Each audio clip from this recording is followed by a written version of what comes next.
सभी का स्वागत है हमारे YouTube चैनल सिंपली बायोटेक में। तो आज का हमारा टॉपिक मॉलिक्यूलर बायोलॉजी का एक बहुत ज़्यादा इम्पोर्टेंट टॉपिक है जो कि है Maxam and Gilbert DNA sequence. तो हमारा टॉपिक शुरू करने से पहले हम जानना चाहेंगे कि सीक्वेंसिंग होती क्या है। तो सीक्वेंसिंग एक वो इन विट्रो टेक्निक है जिसमें हम डिटरमाइन कर पाते हैं डीएनए मॉलिक्यूल का exact sequence of nitrogenous basis.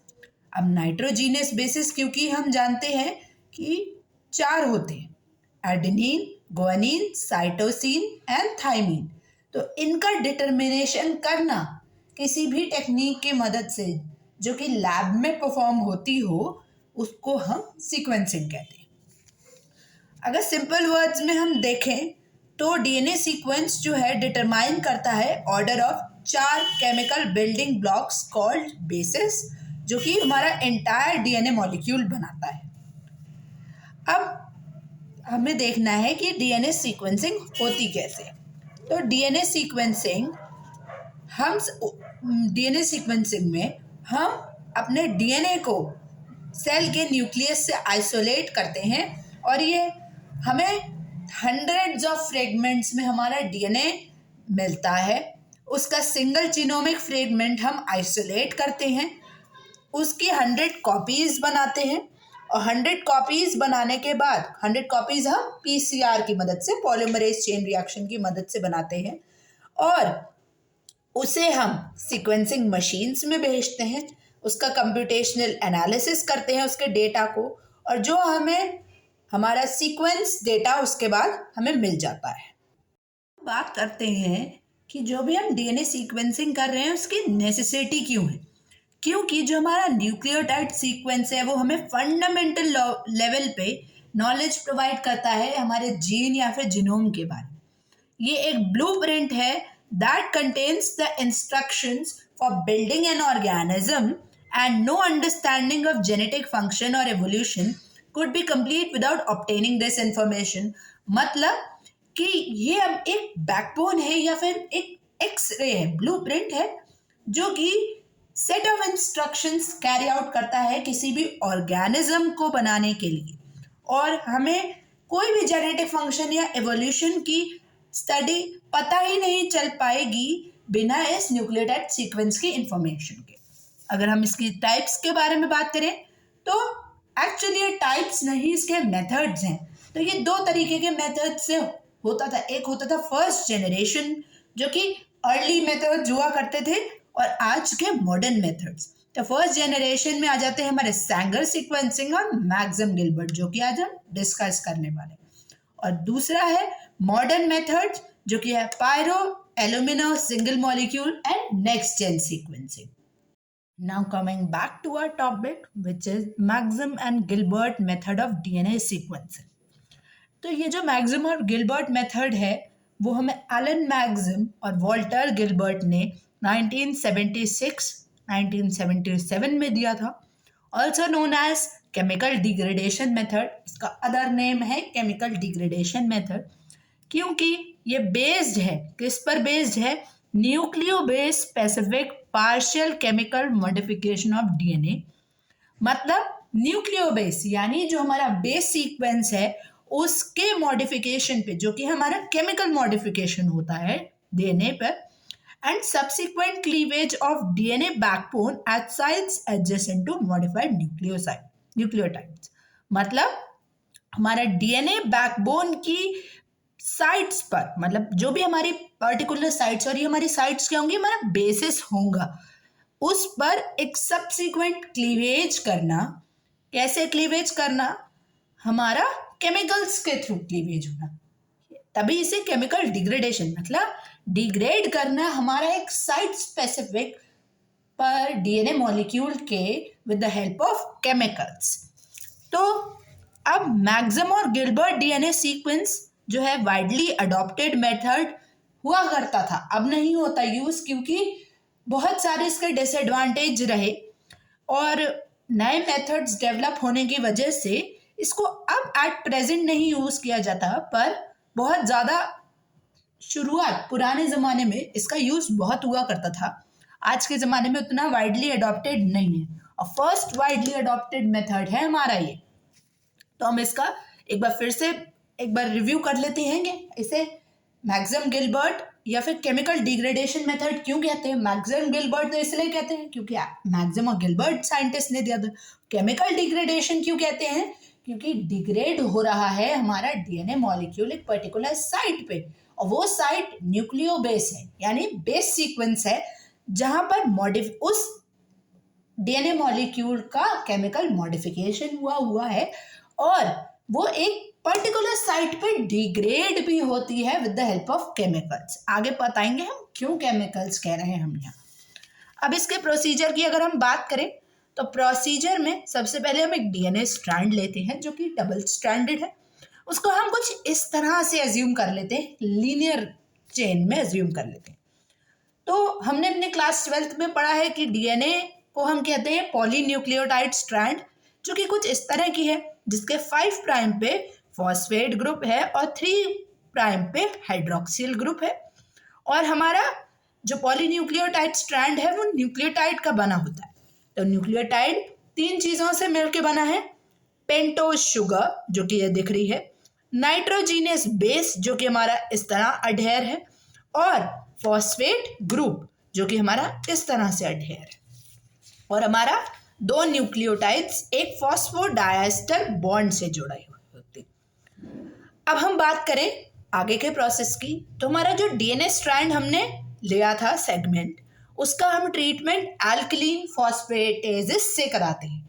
ये एल्कलीन फॉस्फेटेजेस हमारा डीएनए मॉडिफाइंग एंजाइम होता है, जो कि हमारे डीएनए को मॉडिफाई करता है। किस तरह? उसके 5 प्राइम से फॉस्फेट हटाकर उस पर OH ग्रुप ऐड कर देता है। अभी हमारा डीएनए स्ट्रैंड कुछ ऐसा है जहां पर 5 प्राइम पे फॉस्फेट था, अब उस 5 प्राइम पे हाइड्रोक्सिल ग्रुप आ जाएगा। अब हम ये काम कर क्यों रहे हैं? आप सबके मन में एक क्वेश्चन होगा कि हमने अल्कलीन फॉस्फेटेजेस का ट्रीटमेंट दिया ही क्यों है? क्योंकि हमें इस स्ट्रैंड को रेडियो लेबल करना था। हमें अपने ओरिजिनल डीएनए स्ट्रैंड को रेडियो लेबल करना है। रेडियो लेबल क्यों करना है? ताकि हम उसकी ऑटो रेडियोग्राफी कर सकें, और उस ऑटो रेडियोग्राफी की मदद से हम अपने डीएनए स्ट्रैंड के सीक्वेंसेस को जान सकें। क्योंकि अभी हमने जब पढ़ा था कि डीएनए सीक्वेंसिंग होती कैसे है, तो वहाँ पर सीक्वेंसिंग मशीन के बाद कंप्यूटेशनल एनालिसिस होती है। तो वो कंप्यूटेशनल एनालिसिस बिना रेडियो लेबलिंग के हो ही नहीं सकता, क्योंकि ये रेडियो लेबलिंग टैग्स प्रोवाइड करता है टू द स्ट्रैंड, ताकि हम उसके सीक्वेंसेस को इजीली डिटेक्ट कर सकें। अब रेडियो लेबल होगा कैसे? जब एक बार यहाँ OH आ गया, अब तो सब कंफ्यूज हो जाएंगे। यहाँ OH आ गया तो अब आगे का काम कैसे होगा? सीक्वेंसिंग के बारे में पता कैसे चलेगा, एग्जैक्ट सीक्वेंसिंग के बारे में? तो गाइज, आपकी प्रॉब्लम सॉल्व करने के लिए अब यहाँ दूसरा एंजाइम यूज होता है, जो कि है पॉलीन्यूक्लियोटाइड काइनेज एंजाइम। यह भी हमारा डीएनए मॉडिफाइंग एजेंट है, जो कि हमारा क्या करता है, 5 प्राइम से OH हटा के वापस से हमारा फॉस्फेट ग्रुप का एडिशन करता है। हम पॉलीन्यूक्लियोटाइड काइनेज का एंजाइम जो है वो रेडियो लेबल फॉस्फेट के साथ यूज करेंगे, ताकि वो रेडियो लेबल हो जाए हमारा डीएनए स्ट्रैंड। ठीक है, हमारा रेडियो लेबल जब हमारा डीएनए स्ट्रैंड हो जाएगा तो हमारा इजी डिटेक्शन हो जाएगा, या आगे जो हमारे स्टेप्स हैं वो इजीली फॉलो हो जाएंगे, है ना। तो अब आपके दिमाग में एक क्वेश्चन आ जाएगा कि ये एंजाइम्स यूज कर रही क्यों रहे हैं, क्यों ये एंजाइम्स यूज होते हैं, इनका क्या रोल है? तो ये हमारे डीएनए मॉडिफाइंग एजेंट्स हैं, जो कि हमारे रिकॉम्बिनेंट डीएनए टेक्नोलॉजी में बहुत ज़्यादा यूज होते हैं, ताकि वहाँ पर बहुत सारी चीज़ें हैं। जैसे हमारे वेक्टर में हमारा डीएनए स्ट्रैंड एडिशन कराना है, तो हमारा वेक्टर हमारा लाइगेट हो जाएगा, क्योंकि अभी हम पढ़ के आए हैं कि हमारा डीएनए स्ट्रैंड जो है वो हमारा पॉलीन्यूक्लियोटाइड चेन है। जो पॉलीन्यूक्लियोटाइड चेन है, तो 2 जो हमारे न्यूक्लियोटाइड्स हैं वो हमारा लाइगेट हो जाएंगे, क्योंकि फॉस्फोडाइस्टर बॉन्ड बन जाएगा। अट्रैक्टिंग पावर की वजह से जो 5 प्राइम पे फॉस्फेट ग्रुप है, 3 प्राइम पे OH ग्रुप है, वो वहाँ वेक्टर्स में किस तरह इस तरह मान लीजिए एक वेक्टर है, ये एक वेक्टर है जो कि यहाँ से क्लीव हुआ, मान लीजिए हमने इसे रेस्ट्रिक्शन एंजाइम की मदद से क्लीव करा दिया। अब जब ये क्लीव करा दिया तो एक साइड भाई 5 प्राइम है और एक साइड 3 प्राइम है, यहाँ 3 प्राइम यहाँ 5 प्राइम, तो ये तो सेल्फ लाइगेट हो जाएगा। क्लीव कराने के बाद भी ये वेक्टर मॉलिक्यूल बन जाएगा। तो इसीलिए हम एल्कलीन फॉस्फेटेजेस का यूज करते हैं ताकि वो लाइगेट ना हो, और 5 प्राइम पे OH जब ऐड हो जाएगा तो वो लाइगेट होगा ही नहीं, OH थोड़ी ना फॉस्फोडाइस्टर बॉन्ड बना लेंगे। और ऐसे ही PNK आया, PNK आया क्यों, इंट्रोड्यूस क्यों हुआ, PNK मतलब पॉलीन्यूक्लियोटाइड काइनेज यूज क्यों हुआ, क्योंकि अब उस OH को वापस हटाना भी तो है, वेक्टर को वापस से दूसरे DNA के साथ ऐड भी तो कराना है आगे इन फर्दर फॉर RDT। तो इसीलिए PNK का यूज किया जाता है, नॉट था, आई एम सॉरी, किया जाता है ताकि वापस से फॉस्फेट ग्रुप आ सके। फिर हम इसकी जेल इलेक्ट्रोफोरेसिस करते हैं और उस जेल में से एक पर्टिकुलर सेगमेंट लेते हैं, फिर उसको हीट शॉक देते हैं और हमें सिंगल स्ट्रैंडेड DNA मॉलिक्यूल कुछ इस तरह मिल जाता है, साइड 5 प्राइम फॉस्फेट और 3 प्राइम OH। इसका PCR करते हैं ताकि मल्टीपल फ्रेगमेंट्स मिल जाए। अब मल्टीपल फ्रेगमेंट्स की जरूरत क्यों हो गई भाई, मल्टीपल फ्रेगमेंट्स की जरूरत इसलिए हो गई क्योंकि अगर हम एक टेस्ट नहीं मिला तो क्या हम एक ही फ्रेगमेंट से काम करेंगे, नहीं, बस जब बहुत सारे फ्रेगमेंट्स होंगे तो इसलिए हम मल्टीपल फ्रेगमेंट से काम कर सकेंगे एट द सेम टाइम। और हम टेस्ट ट्यूब्स में आगे जब हम अपनी रिएक्शन फॉलो आउट करेंगे तो एक फ्रेगमेंट थोड़े ना डालेंगे, बहुत सारे फ्रेगमेंट्स की नीड होगी। तो उसके कंटिन्यूएशन में हम क्या करते हैं, हम 4 टेस्ट ट्यूब लेते हैं इक्वल साइजेस के और उनको नेम कर देते हैं 4 डिफरेंट कॉम्बिनेशन से। पहला हमारा A+G, दूसरा है हमारा G, तीसरा हमारा C और चौथा हमारा T, C+T है, आई एम सॉरी, हमारा चौथा है C+T, वेरी सॉरी ओवर है। तो ये 4 डिफरेंट कॉम्बिनेशंस हम लेते हैं और ये फिक्स्ड होते हैं। ये फिक्स इसलिए होते हैं क्योंकि अब यहाँ पर हम केमिकल्स का यूज करते हैं जो इन 4 कॉम्बिनेशंस के स्पेसिफिक होता है, इसीलिए हम इसे नाम दिया था केमिकल डिग्रेडेशन मेथड। तो हमने 4 टेस्ट ट्यूब ले लिए, A+G, G, C, C+T। अब हम डिफरेंट केमिकल्स का यूज करते हैं हर एक कॉम्बिनेशन के लिए। पहला है हमारा DMS plus formic acid plus piperidine. क्या है हमारा DMS plus formic acid plus piperidine, जो कि हम A+G कॉम्बिनेशन के लिए यूज करते हैं, क्योंकि जहां भी DNA स्ट्रैंड में A और G होता है उससे ये क्लीव कर देता है, ठीक है। दूसरा है हमारा DMS प्लस पाइपरिडीन। हमारा क्या है DMS प्लस पाइपरिडीन, जो कि हमारे G के स्पेसिफिक है, जो केवल G को क्लीव करता है हमारे DNA सेगमेंट। तीसरा है हमारा DMS plus hydrazine plus piperidine. क्या है DMS plus hydrazine plus piperidine, जो कि हमारे C के स्पेसिफिक है। और ऐसे चौथे में है DMS प्लस हाइड्राजीन इन 2 मोलर NaCl। 2 मोलर NaCl में हाइड्राजीन के सोल्यूशन को और DMS को लेते हैं हम, जो कि हमारे C+T के स्पेसिफिक है, यानी DNA में जहां भी C और T होगा उसे क्लीव कर देगा। अब आप सब सोच रहे होंगे ये प्रोसेस होगा कैसे, इसलिए इसी के सॉल्यूशन के लिए तो हम लाए हैं कि हम एक DNA सेगमेंट को हम अज्यूम कर लेंगे। केवल भी सोचना है कि मान लीजिए कि उस जो DNA सेगमेंट का सीक्वेंस हम लेने वाले हैं उसका सीक्वेंस कुछ यही होगा, GCTA यही सीक्वेंस आपको फर्दर मिलेगा। पर ये मत सोचेगा कि यही हमारा सीक्वेंस है, नहीं नहीं, इसे हम सीक्वेंस को केवल अभी अज्यूम कर रहे हैं कि हमारा जो हमें सीक्वेंसिंग के बाद हमें रिजल्ट मिलने वाला है वो यही सीक्वेंस के साथ होगा। जैसा कि अभी हमने देखा कि हमने एक DNA सेगमेंट को अज्यूम किया था जो कि था GCTA CGTA। तो क्योंकि हमने 4 टेस्ट ट्यूब्स लिए थे ऊपर जिसमें पर्टिकुलर DNA सेगमेंट एडेड था और इसके साथ हमने केमिकल्स भी ऐड किए थे, उसी DNA सेगमेंट की अजम्पशन ये है कि उसमें रिक्वायर्ड सीक्वेंस हमारा यही प्रेजेंट होगा।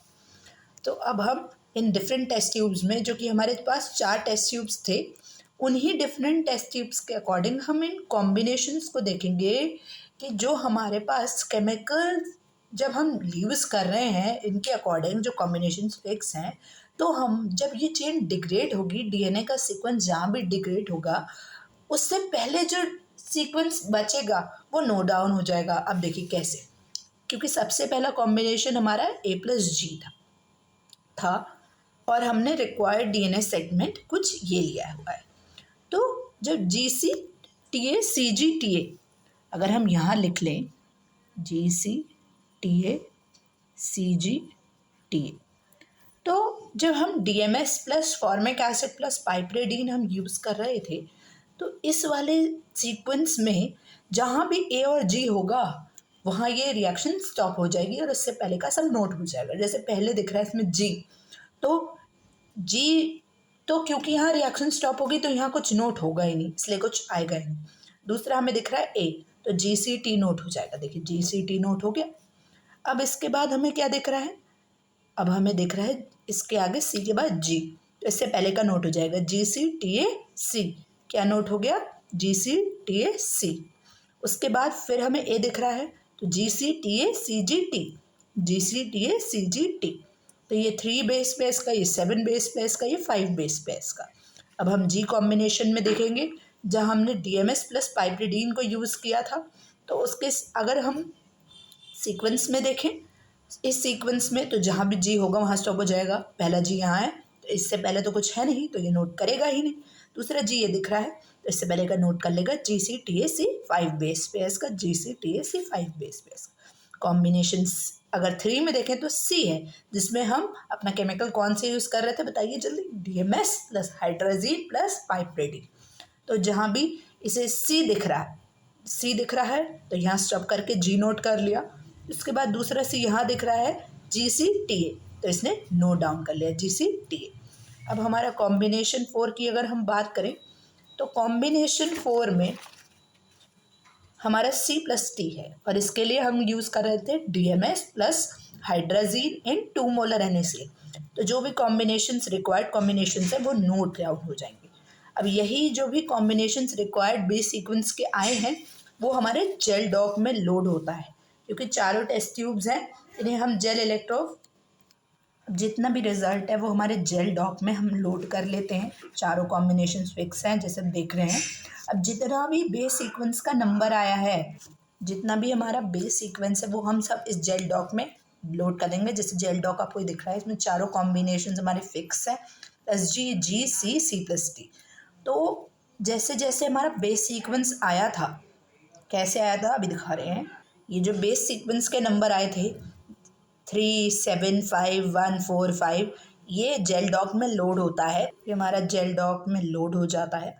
जेल डॉक में लोड होने के बाद यहाँ 1 से लेकर 10 तक नंबर के वेल्स होते हैं और चारों कॉम्बिनेशन फिक्स रहता है A+G, GC, C+T। और हमारा जितना भी बेस सीक्वेंस का नंबर है, according to the base sequence का जितना भी नंबर है वो सब लोड हो जाएगा। जैसे हम अभी प्रीवियसली देख रहे थे कि A+G के कॉम्बिनेशन में 3, 5 और 7 था। देखिए 3, 5 और 7 था, तो हमने उसे लोड किया। इसे 5 इसमें हमारे कॉम्बिनेशन G में है, हमारे C कॉम्बिनेशन में 1 और 4 है, और हमारे कॉम्बिनेशन C+T में 1, 2, 4 और 6 है। तो जैसे जैसे हम अपने जेल डॉक में लोड करते जाएंगे, जेल डॉक में लोड करते जाएंगे, हमने अपने पूरे बेस सीक्वेंस को जब 1 से लेकर 10 नंबर तक में लोड कर दिया, जो भी हमारा रिक्वायर्ड नंबर था, जैसे A+G में आ रहा था 3, 5 और 7, इस तरह बाकी कॉम्बिनेशंस भी हमने लोड करे। उसके बाद जब हमने 1 से लेकर 10 तक अपना रिजल्ट काउंट किया, तो वो कुछ इस तरह आया कि सबसे पहला 1, हम 1 से 10 तक काउंट करते हैं, 10 से 1 नहीं काउंट करते हैं, 1 से 10 काउंट करते हैं हमेशा। तो जैसे ये आ रहा है, इसमें C और C+T दोनों में कॉमन है, तो C हम नोट करते हैं। उसी तरह सिंगल सिंगल अगर है तो फिर हम उसके अकॉर्डिंग नोट करते हैं। जैसे ये C और C+T दोनों में है तो C नोट करेंगे, ये खाली C+T में है तो T नोट करेंगे। तो इसके लिए अकॉर्डिंग रिजल्ट आ जाएगा C, फिर हमारा T, A, C, G, T, A। कैसे आया I will let you know over है कि हमारा 1 में था C और C+T में, तो हमने यहाँ C नोट किया। उसके बाद हमारा 2 में था टी में, तो हमने टी नोट किया। हमारा 3 में आया ए प्लस जी, और हमारा जी दोनों में ही है, दोनों में नहीं है, सॉरी, ए प्लस जी और जी दोनों में नहीं है, केवल ए प्लस जी में है, तो हम यहाँ ए नोट कर लेंगे। हमारा 4th में हम देखेंगे सी और सी प्लस जी दोनों में है, इसलिए हम सी नोट करेंगे क्योंकि दोनों में कॉमन है। 5th में है ए प्लस जी और जी दोनों में है, तो इसलिए हम जी नोट करेंगे। हमारा 6th में है केवल सी प्लस टी में, तो हम टी नोट करेंगे। और हमारा 7th में है ए प्लस जी में और जी में नहीं है, तो केवल हम ए नोट करेंगे। तो हमारी जो ओरिजिनल सीक्वेंस थी वो थी जी C T A C G T A, और हमारी नॉन सीक्वेंस आई है C T A C G T A.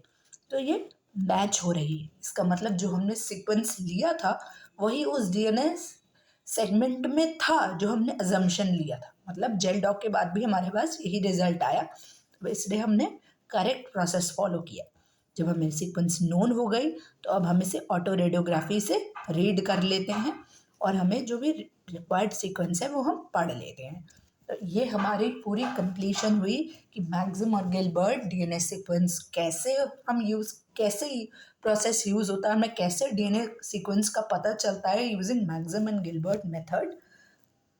तो ये हमारा पूरा प्रोसेस था। थैंक यू, इतना पेशेंसली आपने मेरी वीडियो को सुना। अगर आपको ये मेरी वीडियो पसंद आती है तो प्लीज़ इसे लाइक करें, शेयर करें और सब्सक्राइब करें। Thank you so much.